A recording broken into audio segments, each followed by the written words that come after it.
مساء الخير او صباح الخير على حسب التوقيت اللي هتسمعوا فيه الفيديو. برحب بكل اصحابي اللي بيسمعوني كل يوم، وشكرا على الكومنتات الحلوه اللي بيسيبوها لي، بجد بتفرحني جدا ومبسوطه ان انا بقدر ان انا اوصل لكم الكلام اللي يسعدكم. ومعلش لو الطاقه مش بتعجبكم، كده كده كل يوم طاقه متغيره. وبرحب باصحابي الجداد اللي اشتركوا عندي، يا رب اكون عند حسن الظن، وبتمنى لكم التوفيق في حياتكم والسعاده. زي ما اتفقنا ان احنا بننزل كل يوم فيديو عاطفي ينفع من اول الكراش لحد المتزوجين والمطلقين والعلاقات المعقدة والعلاقات اللي فيها مشاكل، جميع انواع العلاقات. كل يوم بنختار سؤال جديد وبنسأله وبنشوف الإجابة بتاعته من خلال الفيديو. وتعودنا كمان ان احنا بنختار 3 من الاشخاص، بنختار منهم كل يوم 3 اسئلة بنجاوب عليهم في نهاية الفيديو. بنختار من التعليقات اللي تحت الفيديو ونختار 3 اسئلة. في ناس بيجي الحظ معاها ونختارهم وناس لا، فما كانش النهاردة يبقى بكرة، فما فيش اي مشاكل، ان شاء الله هنقدر نجاوب على اكبر كمية من الاسئلة. ايه كمان عايزه اقول لكم ان النهارده قراءه مختلفه شويه. القراءه دي اتطلبت مني، انا مش هعملها الا اخر يوم في الشهر، خلينا متفقين على كده. هننزلها كل اخر يوم في الشهر، يعني على يوم 28 29 30، يعني هننزلها مره واحده في الشهر وهتبقى في اخر الشهر. القراءه دي قراءه للعلاقات الثلاثيه. هنعمل مقارنة في مشاعر الحبيب من ناحيتك ومن ناحية الطرف الثالث. هنشوف بيحبه بيكرهه عايزه عايزك، هنعمل مقارنة في كل حاجة. هنشوف الشخص ده عايز مين فيكو، عايز يكمل مع مين، مشاعره اتجاهك ايه، مشاعره مع الطرف التاني ايه. عندي هنا مجموعتين، المجموعة الاولى باللون ده والمجموعة التانية باللون ده. شوف اللون اللي تحس ان هو بيشدك وابدأ ان انت اختار بيه. لو مش حابب ممكن تختار بالاحرف. عندي المجموعة الاولى الاحرف دي س واو لام ه د ز ص ط الف م س ك ح ض. بسيب لكم الحروف كمان في صندوق الوصف. هنا ممكن يكون اول حرف من اسمه او تاني حرف او تالت حرف، زي ما انت حابب انك تختار. عشان في ناس هنا بتقول ان حرفي وحرفه في نفس المجموعة، فممكن تختار بتاني حرف من اسمه لو مش عايز يبقى حرفك وحرفه في نفس المجموعة، او حرفه والحرف الطرف التاني في نفس المجموعة، فاختار اول حرف او تاني حرف او تالت حرف او باللون. نروح للمجموعة التانية، الاحرف بتاعتها ف ق ظ ع ب ج ت ر ش غ ن خ ذ ي. هنبدأ القراءة مع المجموعة الأولى اللي اختارت اللون ده أو الأحرف دي. حط طاقتك على الكروت، فكر في الشخص، قول اسمه 3 مرات في سرك، افتكر مواقف تجمع ما بينك وما بينه.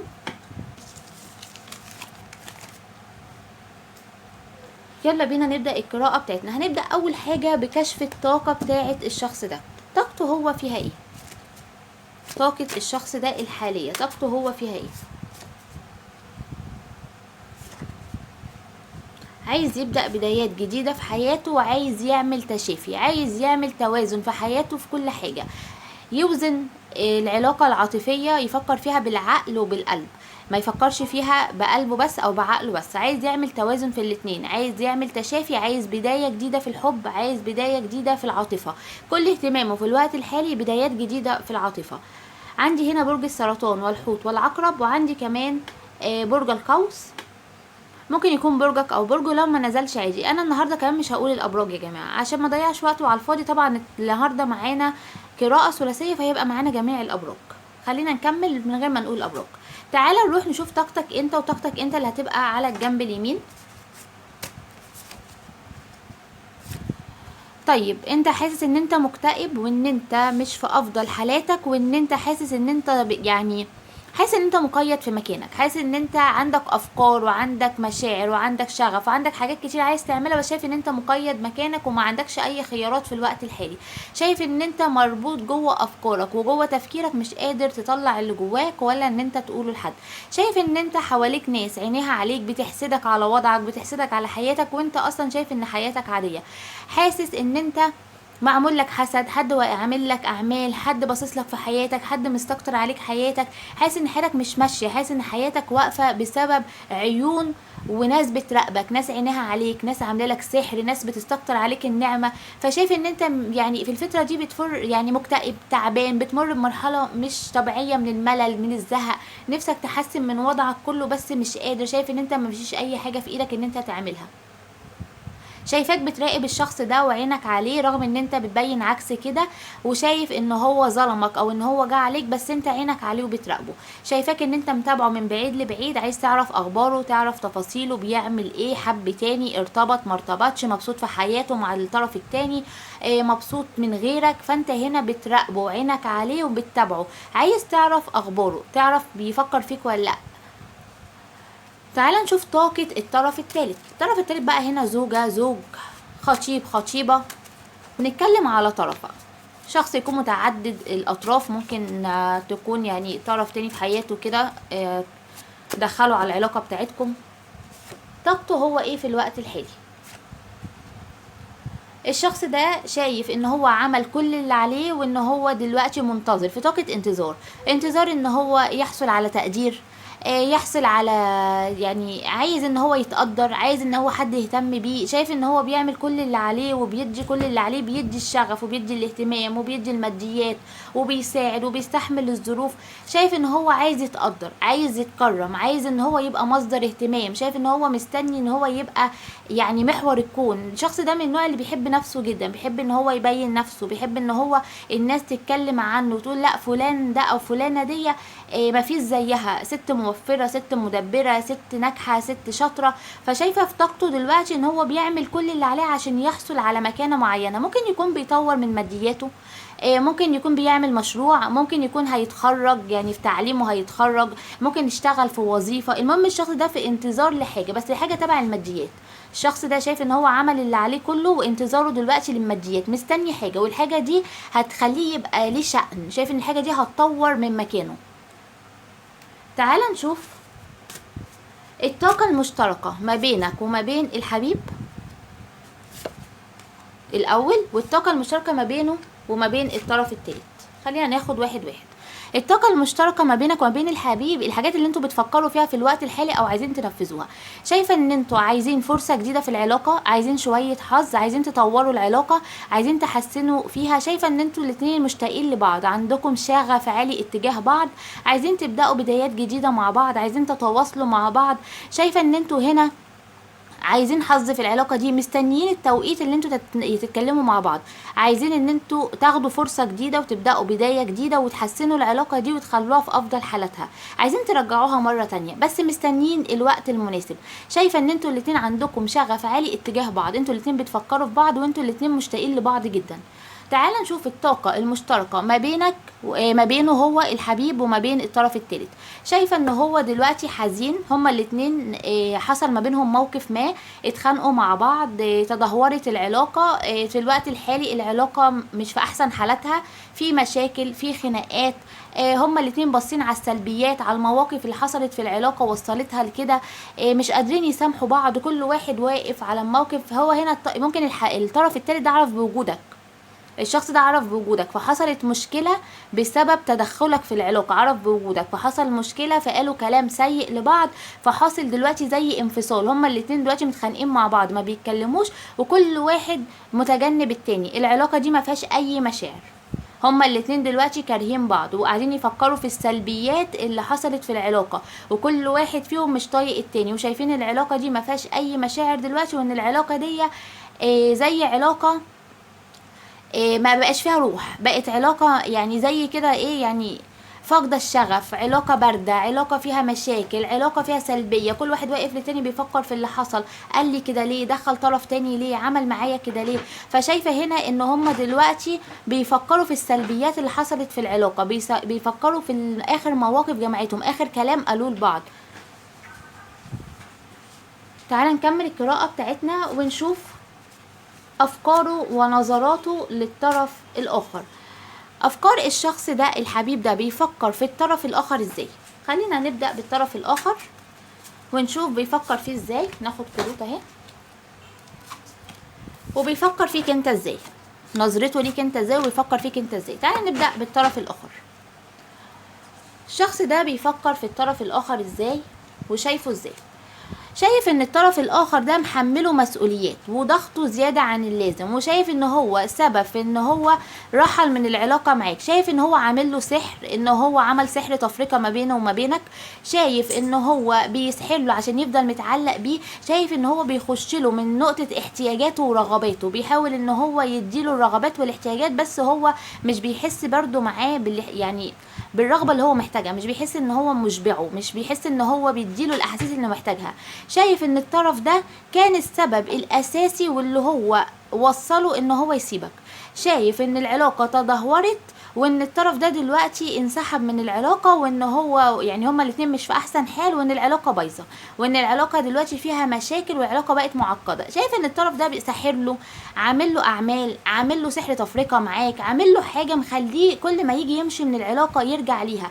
شايف ان الطرف ده بيشبعه بالسلبية، كل شوية انت عملت، انت سويت، انت وحش ليه كده، انت ما بتحبش الا نفسك ليه، انت شخص اناني، انت.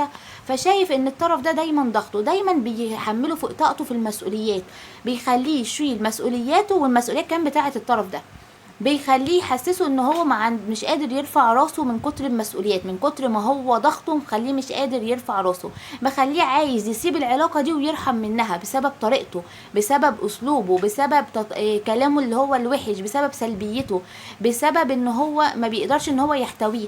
شايف ان هو تعلقه بيه او نظرته ليه ان هو زي اكن حاجه بيديله مثلا احتياج في وقت هو بيبقى محتاجه، بيديله رغبه بيبقى في وقت محتاجه، بيديله مثلا بيشبع له رغبات جنسيه، لان هو هنا الطرف ده بيخش له من ناحيه الرغبه الجنسيه على فكره، بيشبع له رغباته الجنسيه، فهو بيضطر ان هو يحس ان هو يعني ايه، اهو حاجه موجوده واحسن من ما فيش. فحاسس ان هو الطرف ده عامل له حاجه عشان يخليه يبقى معاه حتى في العلاقه دي، هو بيبقى مش عايز يقرب منه، بس الطرف ده عامل له حاجه زي كانه ساحل له، بيعمل له اعمال، هو مش عارف العلاقه دي ماشيه ازاي، بس هو نظرته ليه ان الطرف ده سلبي جدا ومستفز جدا ومتحكم ومسيطر، وعايز يمشي اللي في دماغه، وعايز ان هو يبقى الامر الناهي، عايز يتحكم فيه، عايز يمشي قراراته. شايفه بيضغطه، عامل له ضغط، عامل له ارباك، عامل له مسؤوليات، محمله فوق طاقته. هو شايف ان الطرف ده كمان في الوقت الحالي منسحب من العلاقه، او مقموص منه، واخد جنب منه، يعني ايه، زعلان منه عشان اكتشف ان العلاقه اللي ما بينكم، الشخص ده عارف بوجودك، على فكرة الطرف التالت عرف بوجودك، فده مسبب مشكلة، خلى العلاقة دلوقتي معقدة ما بينهم هما الاتنين. شايف ان هو اضطر يرحل الشخص ده الحبيب ده من العلاقة بتاعتك بسبب الطرف ده، عشان يحل المشاكل هنا، عشان المسؤوليات اللي عليه، او علشان الاعمال او الحاجات اللي هو حاسس ان هو مربوط فيها ومش عارف ايه السبب بتاعها. تعال نشوف نظرته ليك انت بقى، بيفكر فيك انت ازاي، شايفك ايه، اوضاعه معاك انت ازاي، افكاره، نظرته، بيفكر فيك انت ازاي.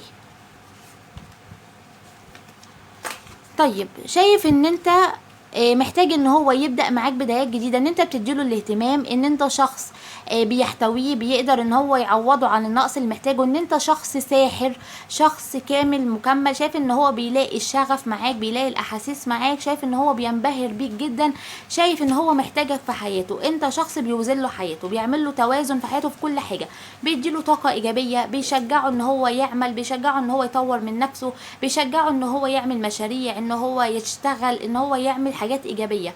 شايف ان هو محتاجك في حياته لان عنده شغف ليك وعنده انجذاب ليك، وشايف ان البدايه لازم تبقى معاك، انت عايز بدايات جديده معاك. نظرته ليك ان هو مشاعره كلها ناحيتك، وان هو محتاجك في حياته مرة تانية، لان هو مش قادر يتخطاك. شايف ان انت بتجذبه، ان انت بتشده ليك، بتجذبه بطريقتك، باسلوبك، عنده انجذاب جسدي ليك، عنده انجذاب في المشاعر جنسي. شايف ان هو بيفكر فيك في كل الطرق، شايف ان انت بتقدر تشبع له احتياجاته بمجرد الكلام معاك، حتى من غير ما يستفاد منك حتى حاجة، بتقدر ان انت تديله الحاجات اللي هو محتاجها. الشخص ده بيفكر فيك ان انت بالنسبه له اللي بترسم له الدنيا وبتخليه يمشي خطواته وهو مرتاح، يعني انت كده بتقول له اعمل يمين يمين، شمال شمال، بيمشي وهو مرتاح، رغم ان هو ممكن ما بيبينش ان هو بيسمع كلامك، بس بياخد كلامك يفكر فيه، وبيشوف قد ايه انت شخص عاقل وحكيم وبتنصحه للافضل. فشايف ان انت طول ما انت في حياته الحظ بيبقى موجود، والدنيا بتفتح له بيبانها، وبيبقى شايف ان الحياه وردي وان الحياه جميله، اول ما انت بتمشي الحياه بتسود. محتاجك تاني في حياته، شايف ان هو عنده شغف وانجذاب ليك، وعايز بداية جديدة معاك تاني. بس عايز بداية فيها عدل، عايز يديك الاهتمام ويديك الحب، وان هو يطور العلاقة دي. شايف ان هو كان مهمل ليك، ما كانش مهتم بيك، محتاج ان هو يبدأ معاك تاني ويديك حقك، لانه كان ممكن بيظلمك بسبب المسؤوليات اللي عليه عند الطرف الاخر، او ان هو بسبب الضغوط اللي عليه، او سبب الاعمال وسبب الاسحار والجو ده. فشايف ان هو محتاجك في حياته، الشخص ده عايزك في حياته مرة تانية، لانه هو مش قادر يكمل من غيرك. الشخص ده بيفكر كتير جدا فيك، وكمان بيراقبك، عينه عليك وبيراقبك. تعال نشوف، ناخد كارت نصيحة ونكمل القراءة بتاعتنا. كارت النصيحة ليك النهاردة بيقولك ايه يا صاحب القراءة؟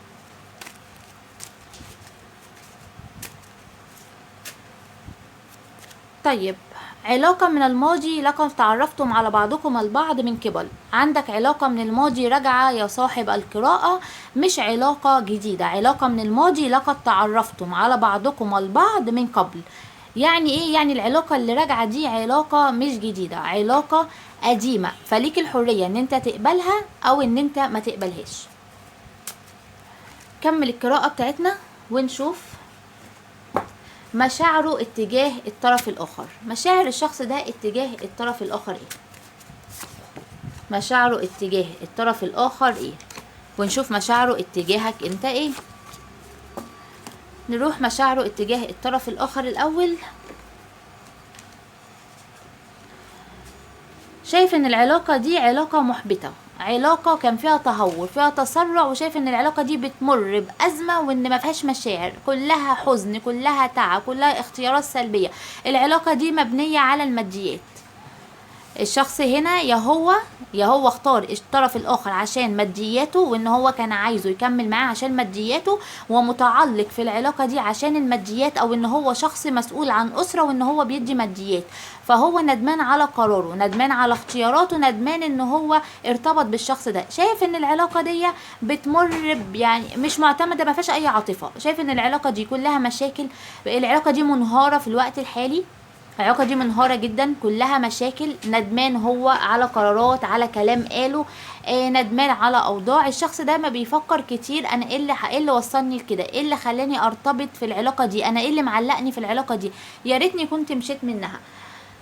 فمشاعره اتجاه الطرف الاخر ان الطرف ده طماع، ان الطرف ده انتهازي، الطرف ده واخده علشان مصلحته، علشان فلوسه، علشان بيصرف عليه، عشان بيلبي له احتياجاته، انما الطرف ده ما بيديهوش اللي هو عايزه.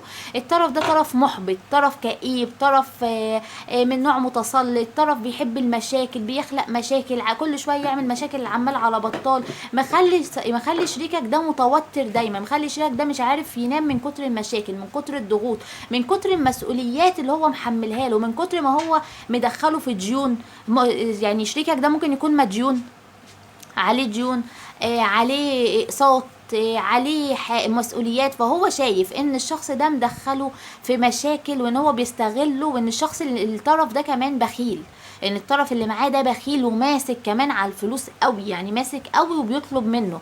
شايف ان الطرف ده متعلق بيه ومش راضي يسيبه، متعلق بيه رغم ان هو طرف متسلط، والعلاقة خربانة، والعلاقة فيها مشاكل، وان هما الاتنين دلوقتي في أسوأ الحالات مع بعض، وان شريكك ده مش بينامش من كتر التفكير وكتر ندمه على القرارات اللي اتخذها، او الكلام اللي قاله، او المواقف اللي حصلت، او اللي حصل في العلاقة ما بينهم. بس شايف ان الطرف ده متعلق بيه ومش عايز يسيبه، رغم كده ان هو متعلق بيه. وشريكك ده هنا متعلق بالطرف ده. التعلق اللي هنا في العلاقة دي تعلق عشان ماديات، يعني شريكك ده متعلق بالطرف ده لان الطرف ده ممكن يكون عنده ماديات هو كمان، فهو هنا متمسك بيه، خايف ان العلاقة تتدمر وتبوظ، وان هو يفقد الماديات اللي مع الطرف ده. الطرف ده يعني الطرف الاخر ده ممكن هيورث، ممكن شخص معاه فلوس، زي ما شفنا في طاقته ان هو ممكن شخص ناجح، شخص جايله مبلغ من المال. فصاحبك ده او اللي هو حبيبك ده او شريكك ده خايف يخسر الطرف ده. يعني انا استحملت قرفه، واستحملت مشاكله، واستحملت كل ده، وجايه العلاقه تنهار دلوقتي، لا انا مش هطلع من المولد بلا حمص، انا لازم ان انا اخد حاجه من الميغه دي. فهو متعلق بالطرف ده، ومع ان هنا تعلق سلبي، هو حاسس ان هو متعلق بيه بسبب الاموال، بسبب اعمال، بسبب اسحار، فهو مش عارف هو متعلق بيه ليه. بس هنا الاموال ليها دافع، يمكن حاسس ان الطرف ده ربطه بالاموال، ربطه ان هو لو سبتني هتدفع لي مثلا نفقه، هتسيب لي شقه، هتديني فلوس، هتصرف على اولادك. فشايف ان هو هيطلع برضو خسران. فهو شايف ان التعلق في العلاقه دي تعلق سلبي، مش تعلق اللي هو تعلق بحب، لا تعلق سلبي بسبب بقى اموال ما بينهم، شراكه ما بينهم، هما اتنين ما بينهم شراكه، ايا كان السبب ايه. فشايف ان هو مشاعره اتجاه الطرف ده مفيش اي مشاعر، مشاعر كلها دلوقتي احباط وانكسار واكتئاب ومشاكل وتفكير وتردد وزهق وملل. يعني مشاعر كلها قرف، يعني هو قرفان بصراحة منه. خلينا نكمل ونشوف مشاعره اتجاهك انت. شايف ان انت فرصة بالنسبة له، شايف ان هو بيجيله عروض تانية افضل منك، وعنده عروض تانية، وعنده ناس تانية بتعرض عليه الحب، بس هو مش قابل الحب غير منك انت. شايف ان انت الوحيد اللي بتديله الحب والاهتمام اللي هو عايزه، بتديله احتياجاته. شايف ان هو عايز العلاقة دي، شايف ان العلاقة دي فيها حب قوي وفيها كل المشاعر وكل الاحتياجات اللي هو عايزها، عايز يبدأ معاك بدايات جديدة. شايف ان انت بالنسبة له زي الطفل المدلل اللي ممكن يحتويه، ان ممكن ان هو يطبطب عليه، بيعاملك هو انت بتعامله كمان بمشاعر طفولية، بتعامله زي اكنه ابنك، زي اكنه بنتك، بتعامله بمعاملة الطفل. فانت بتقدر ان انت تحتويه بطريقتك دي. شايف ان انت كمان طفل مدلل، طفل متدلع، طفل كده صغير يقدر ان هو كمان يحتويك. شايف ان انت دلوع في نفسك، شايف ان هو محتاج ان هو يستقر معاك، شايف ان انت الشمس اللي بتنور له حياته، شايف ان هو محتاج العلاقة دي في حياته، شايف ان انت بتديله الحب والامان. شايف ان هنا كل الحب معاك. هو شايف ان هو رغم العروض ورغم الناس اللي في حياته ورغم ان هو محاصر بناس بتعرض عليه الحب، بس هو عشان عايز الحب منك انت. شايف ان العلاقة دي ومشاعره اتجاهك الحب كامل هنا 10/10، مفيش اي حاجة ناقصاه. هو عايز بس بداية جديدة معاك وبداية فيها استقرار، مش عايز بقى يروح ويجي، عايز استقرار في العلاقة دي. تعال نشوف ناوي على ايه مع الطرف الاخر. الشخص ده ناوي على ايه معاه، وناوي على معاك انت كمان على ايه، ناوي على ايه مع الطرف الاخر.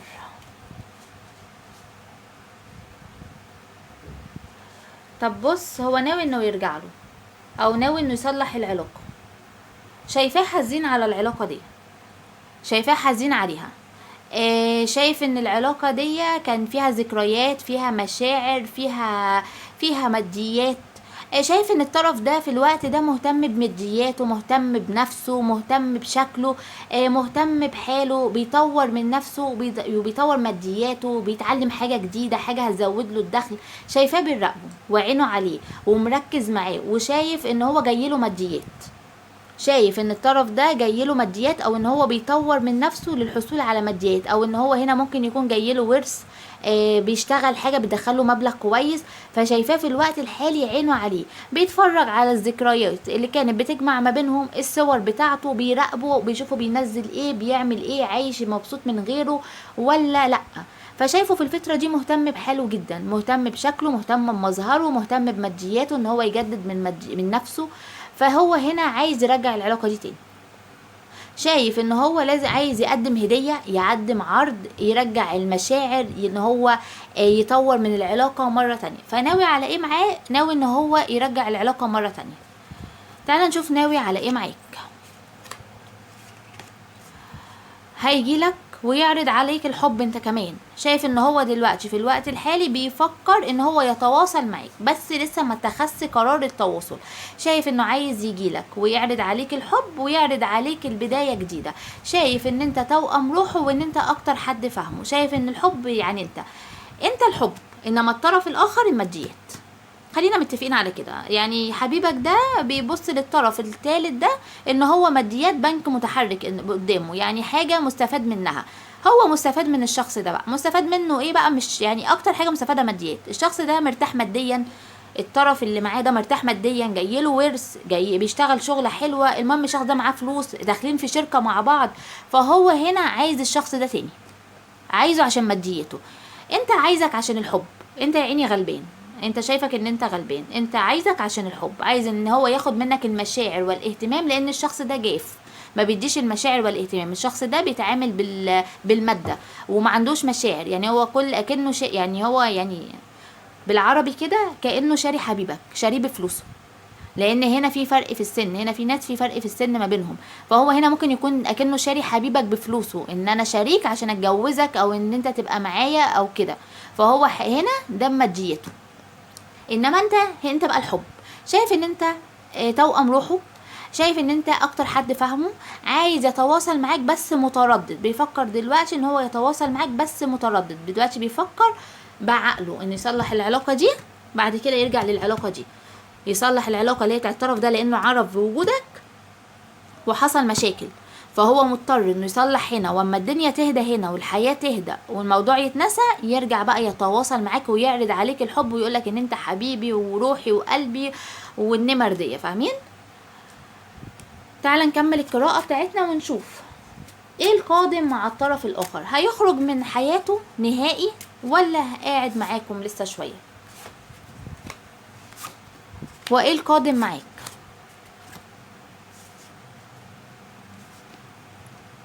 لا مش هيخرج، مش هيخرج، هيحصل شوية حوارات ومشاكل وبتاع ده، يعني في مشاكل وحوارات، هيتردد ان هو يرجع، هيتقل، هيعمل نفسه تقيل، هيحاول ان هو يبين ان هو عادي، هيكبر يعني يكبر دماغه من الحوارات اللي حصلت، وهيعدي الموقف، وصاحبك ده اللي هو حبيبك ده ولا حبيبك او شريكك هيروح له، هيعرض عليه هدية، هيعرض عليه المشاعر، هيرسم له البحر طحينة، هيقول له بحبك ويا قلبي ويا عمري ومش قادر استغنى عنك، فالطرف الاخر هيستمر معاه في تاني، وهيرجع له تاني، وهيفضلوا مع بعض تاني، وهيكملوا تاني.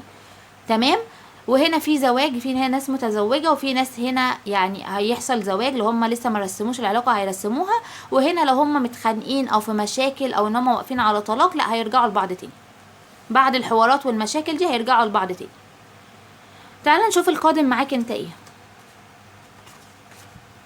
هيرجع لك الشخص ده، ناوي ان هو يرجع لك، هيتواصل معاك تاني، هيحاول ان هو يصالحك، بس هنا زي ما قلنا في امرأة متسلطة او في رجل متسلط، على حسب القراءة تمشي للجنسين، في امرأة متسلطة او في رجل متسلط، فهو اللي هو ممكن الطرف الاخر، فمستني لما الدنيا تهدى والحظ كده يقول كده والدنيا تبقى روقان وخلاص كده الموضوع اتنسى، هيرجع لك ويعترف لك بمشاعره وبالشغف اللي جواه، وان هو محتاجك في حياته، وان انت زي السند اللي هو بيسند عليه، هيقولك ان هو بيحبك وهيصارحك باللي حصل، وهيقولك ايه الاسباب اللي خلته ان هو يبعد، او ان هو يعني هيرسم لك بقى، يعني فين انتوا، انا مظلوم، انا غصب عني، انا لازم اكمل عشان الولاد، عشان الماديات، عشان هياخد مني الشقة بتاعتي، هياخد مني نفقة، هجيب منين، علينا داخلين مع بعض مشاريع. الشخص ده مش صريح معاك، مش قايل لك كل التفاصيل، بس هو والشخص ده ما بينهم قصة مشتركة،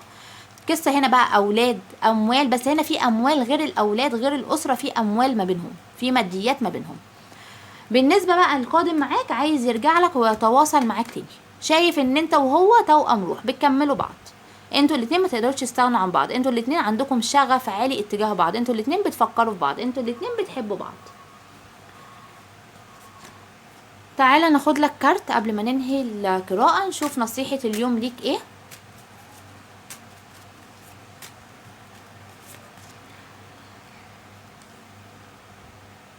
طيب بيقول لك يبدو أن هذا الشخص هو الشخص المناسب، لقد التقيت بالفعل بالشريك الرومانسي الذي تبحث عنه. هو بيقولك ان انت الشخص اللي انت بتسأل عنه ده ممكن يكون الشخص المناسب بالنسبة لك، وهو ده الشخص الرومانسي، هنا بيكلمك عن الرومانسية او عن الحب. لو بتسأل عن الشخص ده ان هو شخص مناسب في الحب، فهو ده الشريك الرومانسي اللي بتبحث عنه، هو ده الحب. فلو انت بتدور على واحد رومانسي او شخص مناسب ليك من ناحية الحب، فالشخص ده مناسب ليك جدا، وان هو رومانسي جدا، وان هو عنده مشاعر قوية اتجاهك جدا، وان هو بيحبك جدا جدا جدا. خلصنا القراءة بتاعتنا، لو عجبك الفيديو ما تنساش تشترك في القناة وتفعل الجرس عشان يوصلك كل جديد من فيديوهات القناة. اهلا باصحاب المجموعة التانية اللي اختاروا معايا الاحرف دي: ف ق ظ ع ب ج ت ر ش غ ن خ ذ ي، او اللون ده. حط لي طاقتك على الكروت، فكر في الشخص، وقول اسمه 3 مرات في سرك، حاول تفكر في مواقف جمعت ما بينك وما بينه. يلا بينا نكشف الطاقات الاول. طبعا النهارده هنشوف الطاقة بتاعت الحبيب، طاقة الحبيب، ونشوف طاقتك انت يا صاحب القراءة، وطاقة الطرف الثالث اللي انت بتسأل عنه. هنا دي طاقة الحبيب او الشريك اللي بتسأل عنه، طاقتك انت الناحية دي، طاقة الطرف الثالث اللي في حياة حبيبك. تعالى نشوف الطاقات فيها ايه الاول. نبدأ بطاقة الحبيب او الشريك.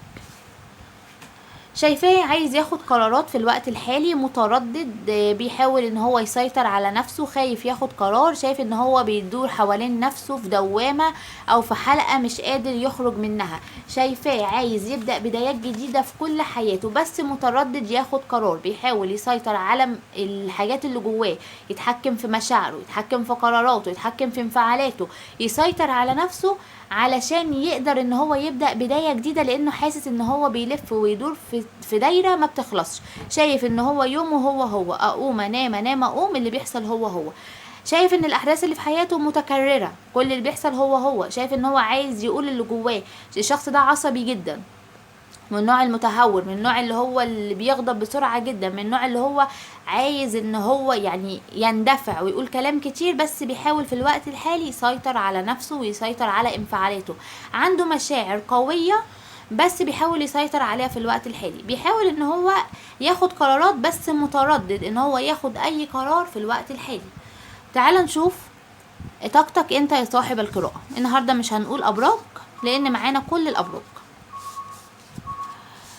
شايفاك بتحاول ان انت تعيش في المستقبل، ان انت تكمل، عايز تخش علاقة جديدة، او هنا البعض منكم عنده علاقة جديدة، او ان هو في علاقة بالفعل عنده طرف تاني، وبيحاول ان هو ينسى الماضي ويكمل في المستقبل، بس مش قادر يتجاوز العلاقة دي. هنا العلاقة دي ممكن تكون علاقة زواج، تكون انت هنا متزوج.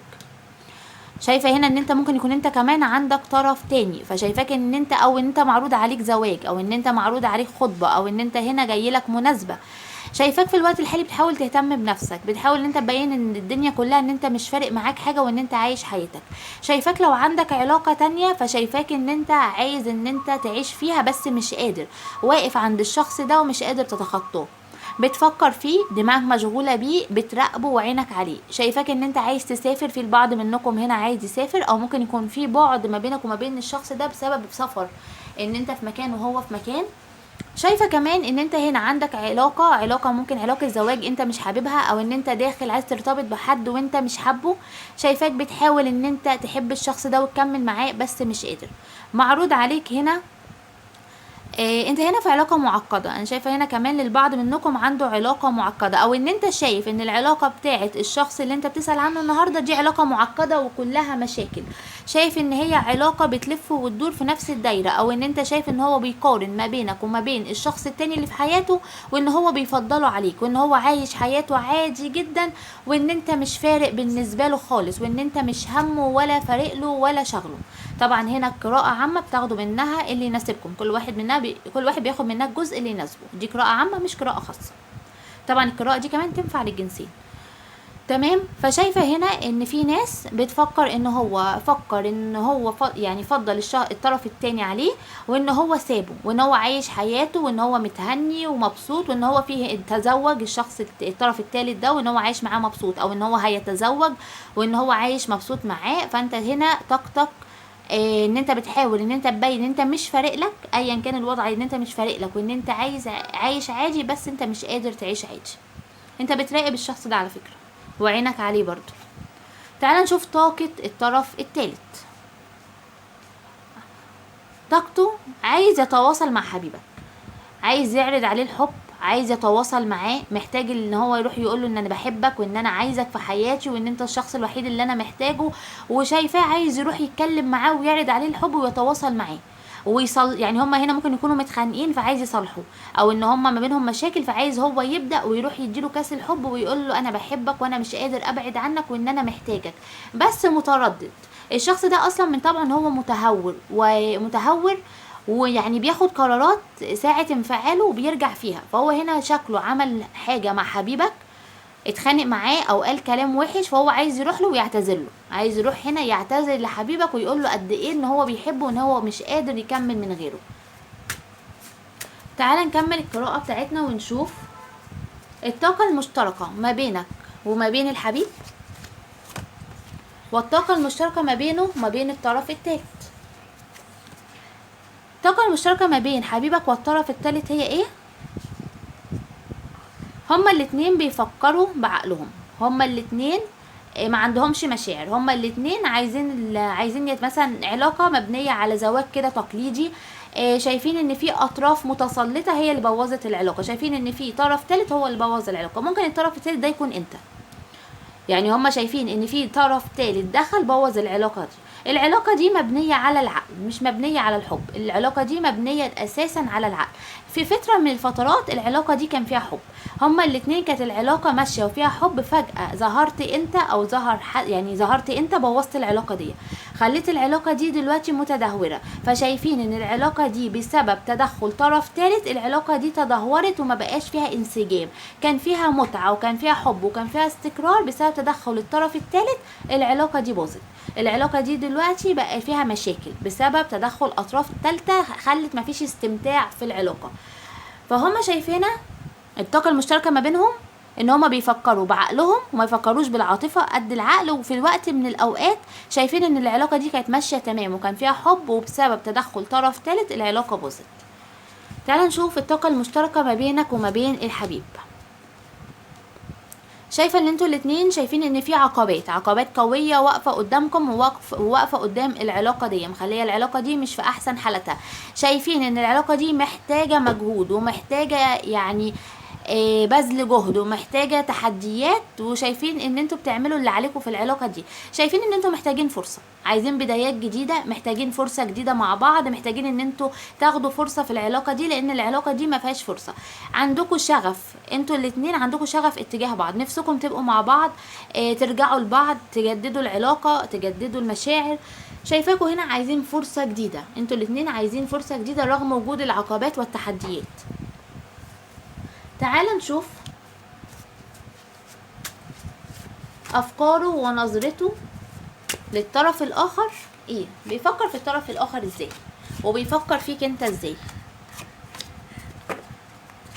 الشخص ده بيفكر في الطرف الاخر ازاي، نظرته ليه ايه، شايفه ايه، شايفه ازاي.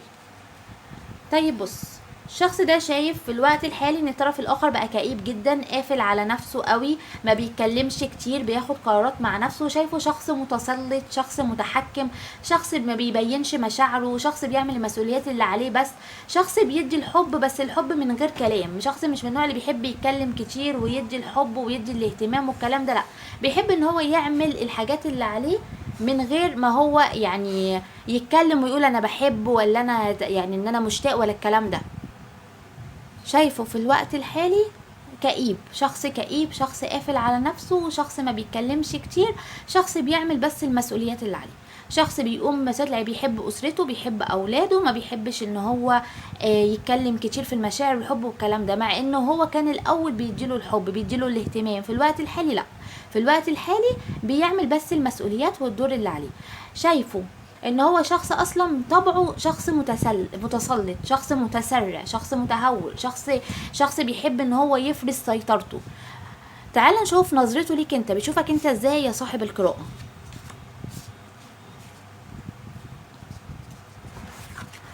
طيب شايف ان هو بيحس بالاستقرار والامان معاك، بيحس بالاشتياق، بالحب، بالعاطفة، بيحس ان انت بتحتويه، بيحس ان انت بتحسسه بالامان، بتخاف عليه، بتديله الاهتمام، بتديله الحب.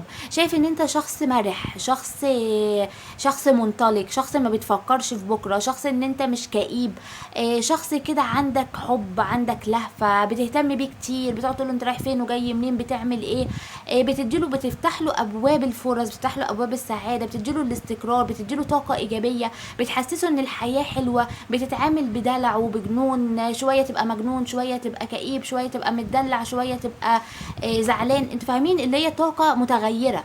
فطريقتك دي بتحسسه ان انت شخص مختلف، بيحب قوي طريقتك دي، بيحب جنانك، بيحب دلعك، بيحس بالاستقرار معاك، بيحس بالجو الاسري والدفى، بيحس ان انت بتديله كل المشاعر والحاجات اللي محتاجها، بيحس ان انت محاوطه كده، بيحب ان هو يتواصل معاك، بيحب المشاعر، بيحس مشاعر بقوية اتجاه، بيحس بشغف كده، انجذاب ليك، بيحس ان هو عايز يبقى معاك، ان هو عايز يحتويك، عايز يقضي معاك وقت حلو، عايز ان هو يعيش معاك مشاعر حلوة. فنظرته ليك ان انت بالنسبه له مصدر الامان والاستقرار، بتديله الطاقه الايجابيه في حياته. تعال نشوف كارت نصيحه ليك، بيقول لك ايه النهارده. ناخد لك كارت ونشوف هيقول لك النصيحه بتاعتك ايه. بيقول لك كلما تخلصت من المراقبه ساعدتك على التخلص من التعلق. يعني لو انت بتراقب الشخص ده، فانت بطل ان انت تراقبه خالص عشان تتخلص من التعلق، عشان التعلق هنا اوقات بيبقى تعلق سلبي بيوقف العلاقات. فلو انت عينك على الشخص ده، بتراقبه، بتتابعه، بتشوفه بينزل ايه، بيعمل ايه، بطل ان انت تتابعه، سيبه، ما تشغلش دماغك بيه، وحاول ان انت تشغل نفسك بحاجة تانية، لان هنا التعلق بيبقى تعلق سلبي بيوقف العلاقة وبيخلي العلاقة مسارها يقف، ولو حتى هتمشي تتعقد. نكمل القراءة بتاعتنا ونشوف مشاعره اتجاه الطرف الآخر، ونشوف مشاعره اتجاهك.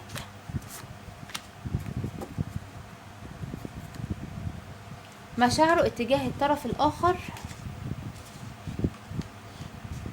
طيب هو شايف ان الطرف ده بيديله الالهام، بيديله افكار، بيساعده على ان هو يفكر. شايف ان الطرف ده يعني بيديله كده شغف، بيخليه ان هو مثلا يعني يطور من نفسه. شايف ان هو بينصحه ان هو يطور من نفسه في الماديات بالذات، لان بصوا هنا ان هو بص مهتم بالماديات ازاي. فشايف ان الشخص ده مشاعره اتجاهه يعني مجرد ان هو بيلهمه للافكار، يعني مفيش مشاعر، مفيش حب. انا مش شايفه هنا حب، هنا مفيش مشاعر حب.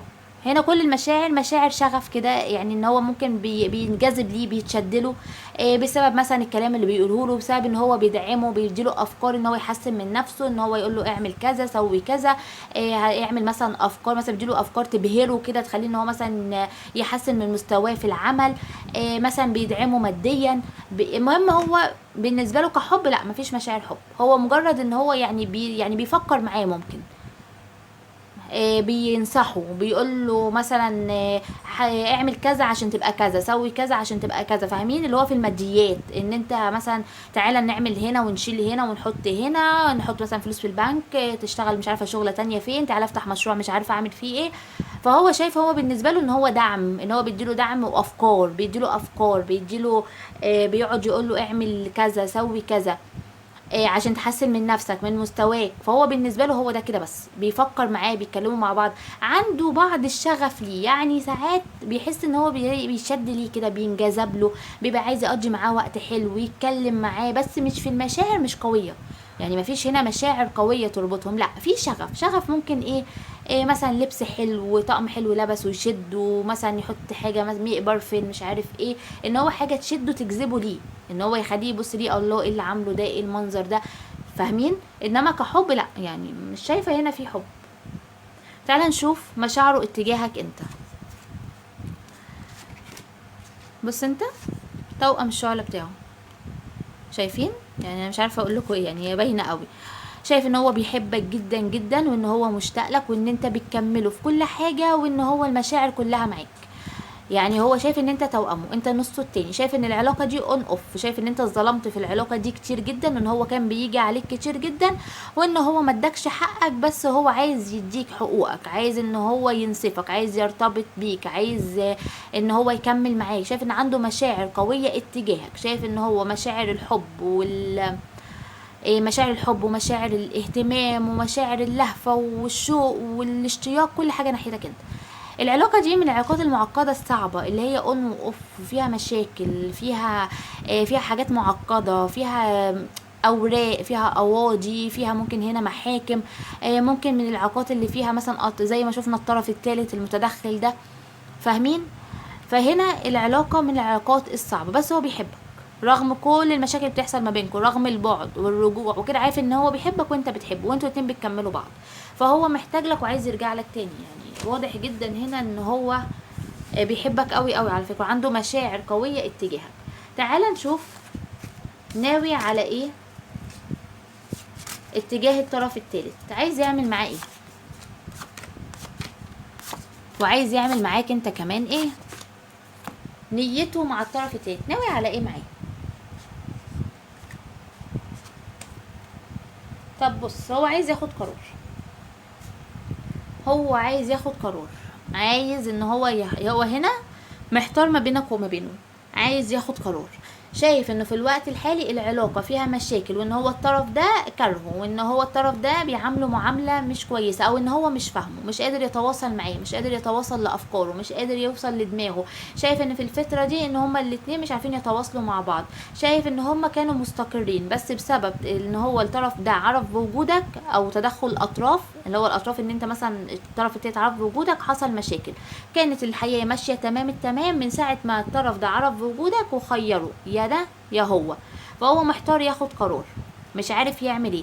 شايف ان هو في الوقت الحالي لازم ياخد قرار، بس متردد، عايز الاستقرار، عايز يستقر معاه، عايز يرجع تاني للاستقرار والاسره دي تاني، عايز ان هو يستقر معاه. بس شايف ان الطرف الاخر ده كرهه في الوقت الحالي، او مش فاهمه، ما بقاش مستوعبه، ما بقاش فاهمه، ما بيدوش احتياجاته. شايف ان الطرف ده كرهه، الطرف ده ممكن يرفضه لو قال له نرجعه تاني، فمضطر ان هو عشان يرجع العلاقه دي ان هو ياخد قرار ان هو مثلا ينهي علاقته معاك عشان الطرف ده يرجع له.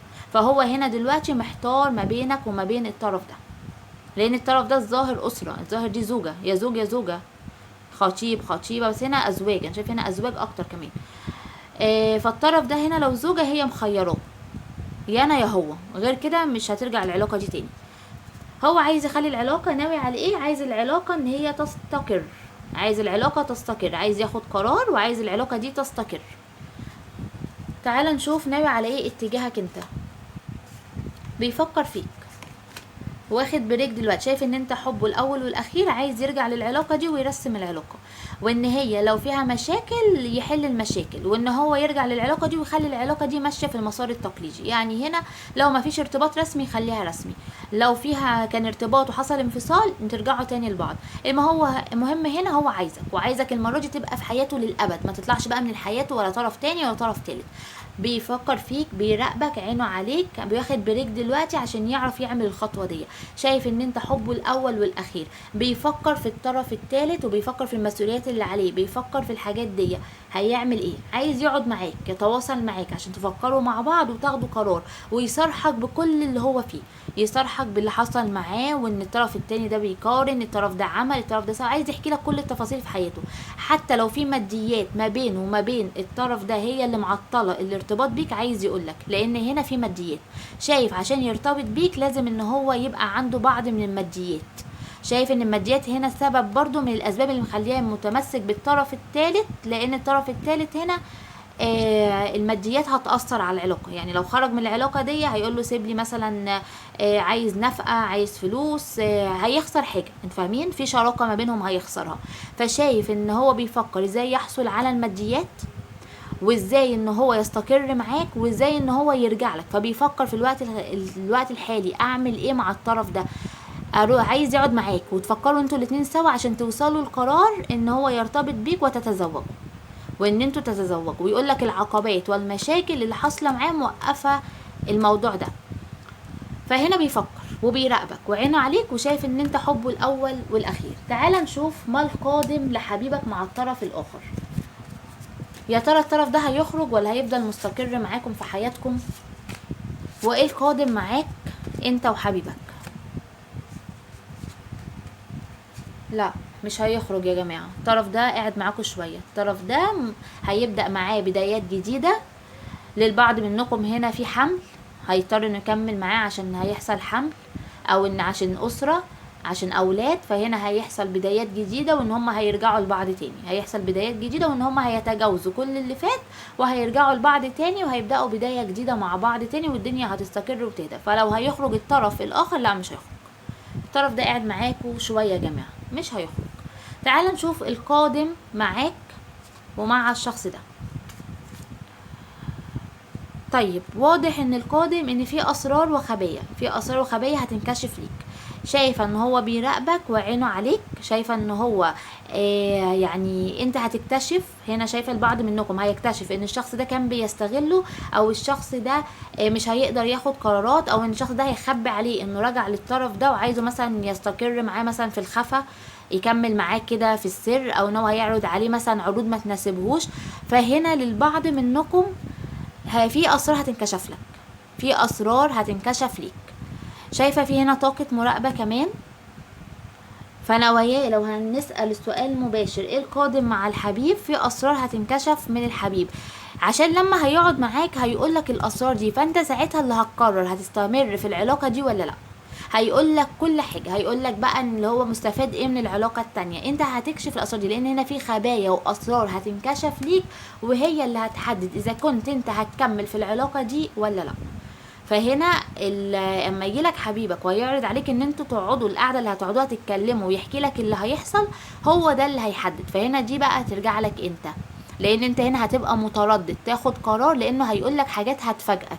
هيقول لك يعني ممكن يظهر لك ان هو شخص بينتهز الطرف ده ماديا، هيظهر لك ان هو مثلا يعني الشخص ده متزوج مثلا، دي الزوجه دي مثلا عشان مجرد زواج بيستغلها مثلا جنسيا ماديا جسديا.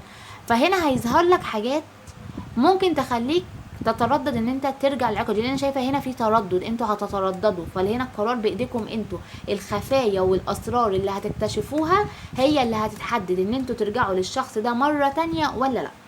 تعالى ناخد نصيحه قبل ما نختم القراءه بتاعتنا ونشوف نصيحه اليوم ليك ايه.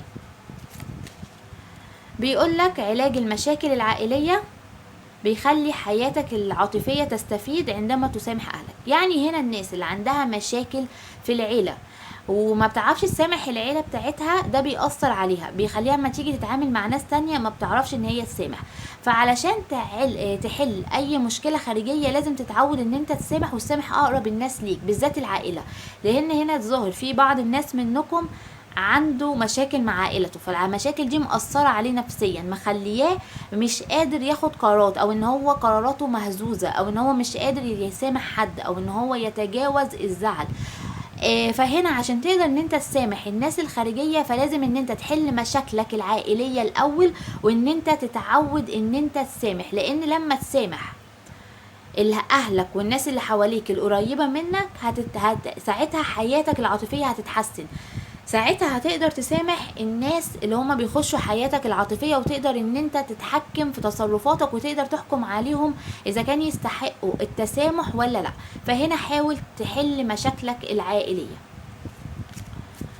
خلصنا القراءة بتاعتنا. لو عجبك الفيديو ما تنساش تشترك في القناة وتفعل الجرس عشان يوصلك كل جديد من فيديوهات القناة. يلا بينا نروح على فقرة الأسئلة ونشوف الثلاثة اللي اخترناهم النهاردة الجواب على الأسئلة بتاعتهم ايه. والناس اللي ما جوش معانا النهاردة فما فيش أي مشاكل خالص، حط السؤال بتاعك على القراءة الجديدة ونختار كل يوم زي ما تعودنا 3 ونشوف الإجابة عليهم ايه. هنبدأ بأول سؤال معانا وهي حسناء وجمال. أول سؤال بتقول هل يحبني؟ هل في طرف تاني في حياته؟ طب نشوف بيحبك ولا لأ. بيحبك بس قلبه وجعه في الوقت الحالي بسبب وجود طرف تالت. عنده طرف تاني يا حسناء في حياته، وهو بيحبك بس هو دلوقتي موجوع بسبب وجود طرف تالت. نروح للسؤال التاني. منى صور، هل هتزوج فراس حوت؟ منى برج الثور بتسأل هل هتتزوج من فراس الحوت؟ منى هتتزوج من فراس. نعم يا منى، نعم في بدايات جديدة مع فراس يا منى وفي زواج. تعال نشوف السؤال الثالث. هاجر أسد ومراد دلو، هل علاقتنا توأم روح أو شعلة أو قدرية؟